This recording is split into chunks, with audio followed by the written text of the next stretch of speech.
어두운 방을 떠올려 보십시오. 사방이 완전히 깜깜합니다. 아무것도 보이지 않습니다. 그런데 그 어둠 속에서 누군가 작은 촛불 하나에 불을 붙입니다. 그 순간 방 전체가 밝아집니다. 그 작은 불꽃 하나가 어둠 전체를 이깁니다. 마이스터 에크하르트는 말합니다. 지금 이 순간 당신의 영혼 가장 깊은 곳에 바로 그 불꽃이 타고 있다고. 그것은 어떤 죄로도, 어떤 의심으로도, 어떤 고통으로도 꺼지지 않는 불꽃. 그리고 그 불꽃의 이름은 핑클라인, 영혼의 불꽃입니다. 오늘 3부에서는 그 불꽃의 정체를 완전히 밝혀드리겠습니다. 그런데 잠깐, 이 불꽃이 단지 아름다운 비유에 불과하다면 에크하르트는 왜 이 개념 때문에 이단 시비에 휘말렸을까요? 그 이유를 오늘 끝까지 들으시면 반드시 알게 되실 겁니다. 지난 2부에서 우리는 에크하르트의 핵심 구별을 깊이 파고들었습니다.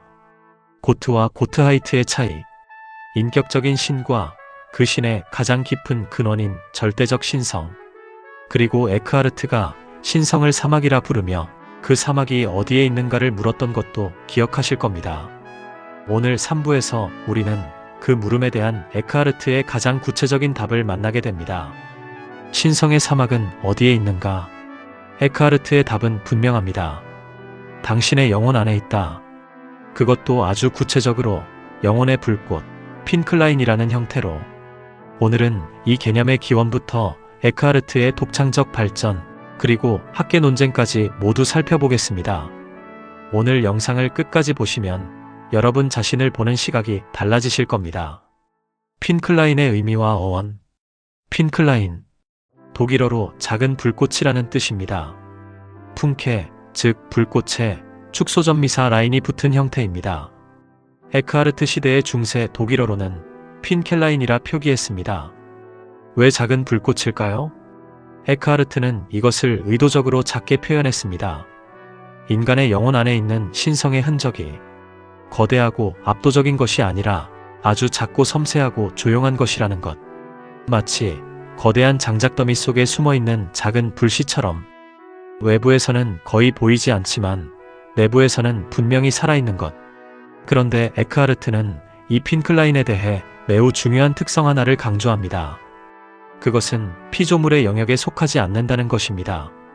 시간도 아니고 공간도 아니고 인간이 만든 어떤 것도 아닌 신성 그 자체가 영혼 안에 심어놓은 불꽃. 이것이 에크하르트의 주장을 이단으로 의심하게 만든 핵심이었습니다. 스콜라 신학의 신테레시스 전통. 이 개념을 이해하려면 먼저 에크하르트 이전의 신학 전통을 알아야 합니다. 스콜라 신학에는 신테레시스라는 개념이 있었습니다. 이 개념은 아리스토텔레스의 영혼론에서 유래하여 기독교 신학에 흡수된 것입니다. 신테레시스란 무엇인가? 인간의 영혼 안에 있는 양심의 불꽃, 즉 선과 악을 직관적으로 구별하는 능력입니다. 죄를 지었을 때 느끼는 양심의 가책, 선한 일을 했을 때 느끼는 내면의 확신, 그것이 신테레시스입니다. 토마스 아퀴나스도 신테레시스를 중요하게 다루었습니다. 아퀴나스에게 신테레시스는 인간이 자연법을 인식하게 해주는 도덕적 능력이었습니다. 에크하르트는 이 전통을 계승하면서 동시에 결정적으로 넘어섭니다.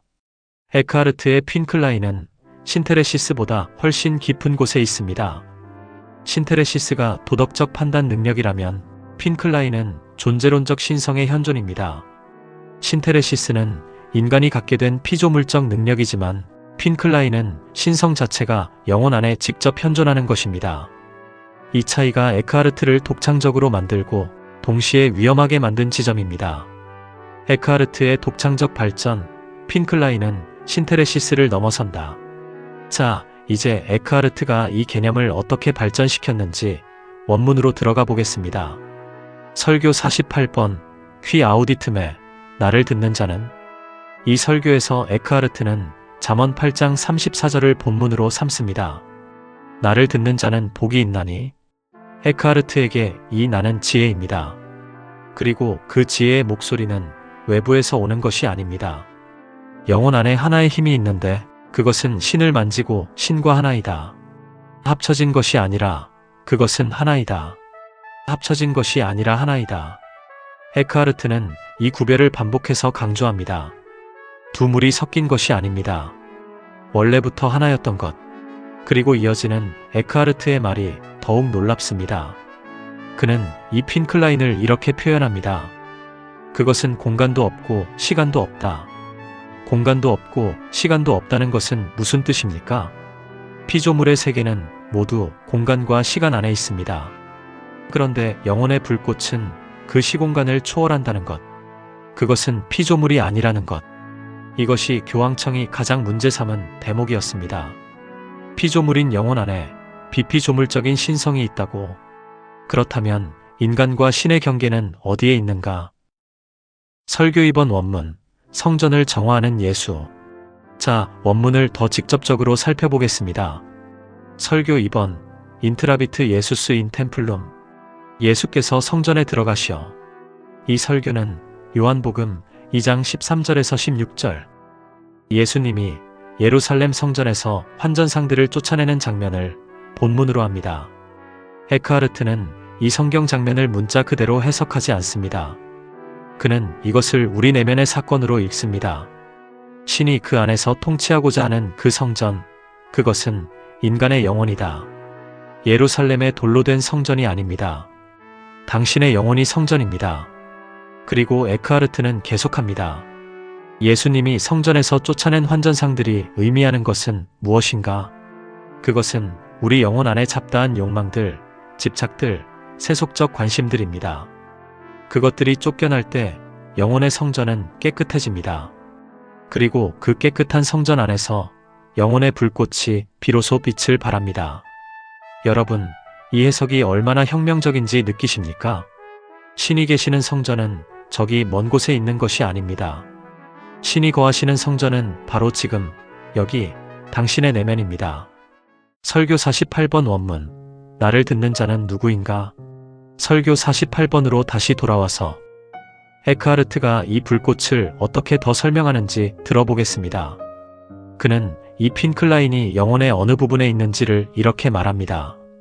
영혼 안에 신과 너무나 친족 관계에 있어서 합쳐지는 것이 아니라 이미 하나인 것이 있다. 그리고 에크하르트는 이 영혼의 불꽃이 어떤 이름으로도 담기지 않는다고 말합니다. 어떤 사람들은 이것을 영혼의 보초병이라 부르고, 어떤 사람들은 영혼의 불꽃이라 부르고, 어떤 사람들은 지성의 빛이라 부른다. 그러나 에크하르트는 어떤 이름도 이것의 진실을 다 담지 못한다고 강조합니다. 이름 자체도 이 불꽃의 본질을 가린다는 것. 그것도 비아 네가티바, 부정의 길의 연장입니다. 여러분, 이 가르침은 오늘 우리에게도 묻고 있습니다. 당신은 자신을 무엇이라 이름 붙이고 있습니까? 그 이름이 오히려 진정한 당신을 가리고 있지는 않습니까? 이마고 데이, 신의 형상으로 창조된 존재. 이 질문을 다루기 위해 에크하르트가 사용하는 또 하나의 핵심 개념이 있습니다. 이마고 데이, 신의 형상. 창세기 1장 27절. 하나님이 자기 형상, 곧 하나님의 형상대로 사람을 창조하시되. 이 구절은 기독교 신학의 오랜 논쟁 주제였습니다.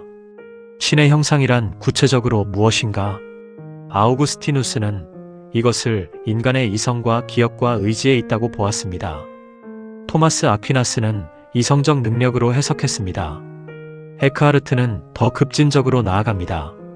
이마고 데이는 단순히 신을 닮은 어떤 특성이 아닙니다. 그것은 영혼 안에 있는 신성의 직접적 현존입니다. 핀클라인이 바로 그 이마고 데이의 구체적 형태라는 것. 신이 자신의 형상으로 인간을 창조했다는 것은 신이 자신의 불꽃을 인간 영혼 안에 심어놓았다는 것이라고 에크하르트는 해석합니다. 이 해석은 에크하르트만의 독창적인 것이 아닙니다. 신플라톤주의의 영향을 받은 중세 신학자들, 특히 알베르투스 마그누스의 영향이 분명히 드러납니다. 그러나 에크하르트는 이 전통을 받아 자신만의 언어, 독일어로 평신도들도 이해할 수 있게 표현했습니다. 그것이 혁명이었습니다. 학계 논쟁, 핀클라인은 피조물인가 신의 일부인가? 자, 이제 학계의 논쟁으로 들어가 보겠습니다. 에크하르트의 핀클라인 개념을 둘러싼 핵심 논쟁은 이겁니다. 영혼의 불꽃은 피조물인가 아닌가? 교황청의 1329년 칙서 인 아그로 도미니코가 이단으로 선고한 명제 중 하나가 바로 이 문제와 직결됩니다. 영혼 안에는 무언가가 있는데 그것은 창조되지 않았고 창조될 수 없다. 만약 영혼 전체가 그러하다면 영혼은 창조되지 않은 것이 될 것이고 창조될 수 없을 것이다. 그것이 지성이다. 교황청은 이 명제를 이단으로 선고했습니다. 그러나 에크하르트의 입장은 미묘하고 정교합니다. 그는 영혼 전체가 창조되지 않았다고 말한 것이 아닙니다.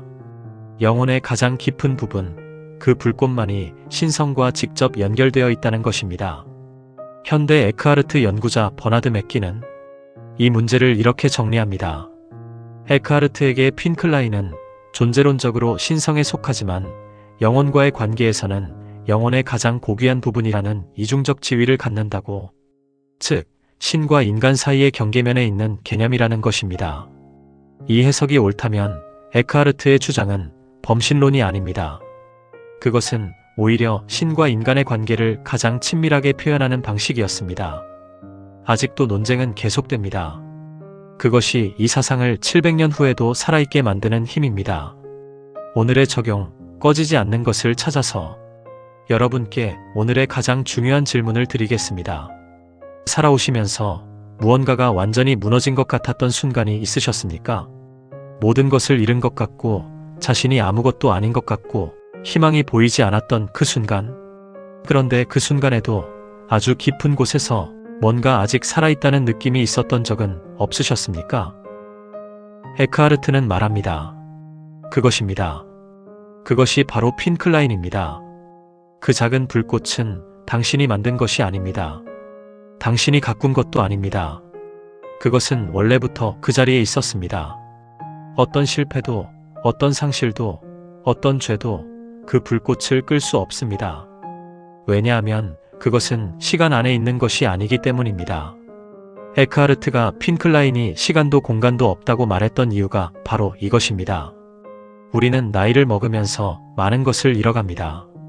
건강도, 직함도, 관계도, 때로는 기억도. 그런데 에크하르트는 말합니다. 그 모든 것이 사라지더라도 당신의 가장 깊은 곳에 있는 그 불꽃만은 사라지지 않는다고. 그것이 당신의 진정한 정체입니다. 여러분은 그 불꽃을 느끼신 적이 있으십니까? 오늘 3부를 정리해 드리겠습니다. 에크하르트의 핀클라인, 영혼의 불꽃은 인간 영혼 가장 깊은 곳에 있는 신성의 직접적 현존입니다. 그것은 스콜라 신학의 신테레시스 개념에서 출발하지만 에크하르트는 이것을 훨씬 깊은 존재론적 차원으로 발전시켰습니다. 설교 2번에서는 영혼이 바로 신이 거하시는 성전이라고, 설교 48번에서는 그 불꽃이 시간도 공간도 초월한다고 선언했습니다. 이것이 이단 시비의 중심에 있었지만 동시에 이것이 에크하르트 사상의 가장 아름다운 핵심이기도 합니다.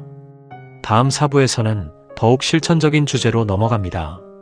압게시드나이트, 초탈, 내려놓음의 철학.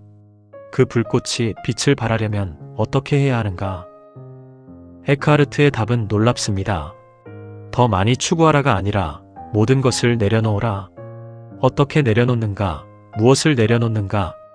그리고 내려놓으면 무슨 일이 일어나는가? 이 질문들을 4부에서 함께 탐구하겠습니다. 오늘 영상이 도움이 되셨다면 구독과 좋아요 부탁드립니다. 에크하르트 4부에서 다시 만나겠습니다. 시청해주셔서 감사합니다.